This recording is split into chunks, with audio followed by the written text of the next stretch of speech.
cái ni lỡ nó khổ ye sa po cho pui lỡ nếu mà sai ya tu lỡ yo tu cho phi nếu mà po ya tu lỡ yo tu cho ke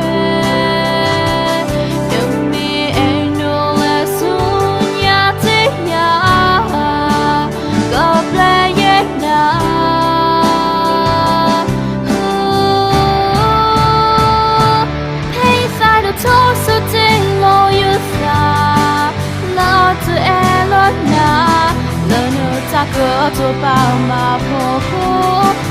lo cứ e đôi na ta mưa nước khô im bao na đi nhà lo yên xa đốt nở nên giờ ấy nhà nó có gì ba cho vô nếp lên đi đã nhà lo xa xa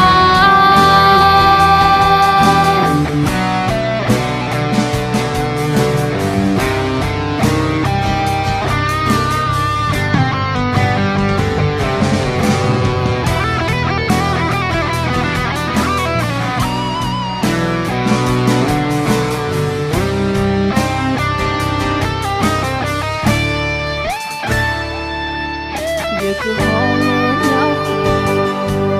ye mẹ chỉ cho ôm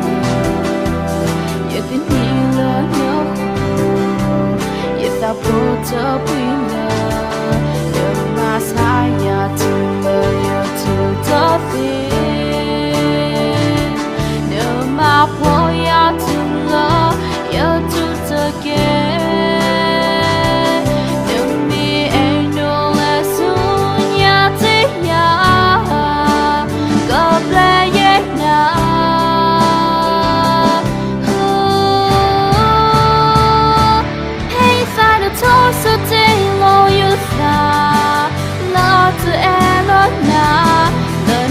cơ cho bao mà phô khô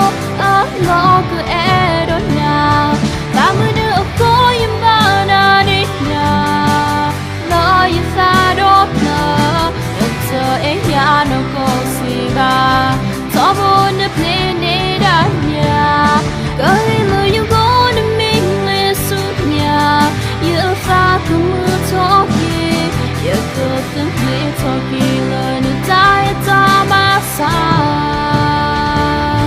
câu của cái yêu yêu ta hiểu vì quá lo yêu có thế này yêu cơ hiền lo khi yêu ta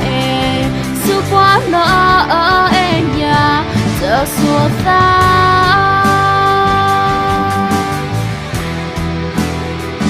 yêu cơ hiền lo khi yêu ta sự yêu ta thơ một gì tớ có